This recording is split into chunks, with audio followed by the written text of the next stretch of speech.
turagutaramiye Mana muri mugoroba.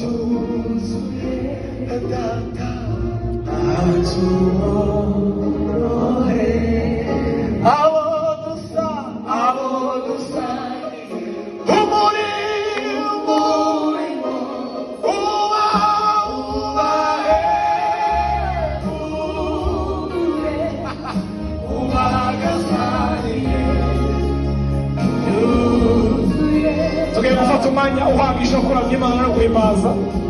Uhawe ikaze muri uyu mwanya wa kabiri.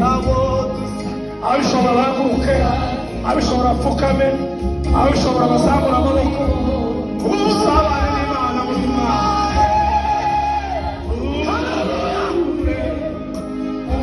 Ubagasarire yuzuye datawe datuho.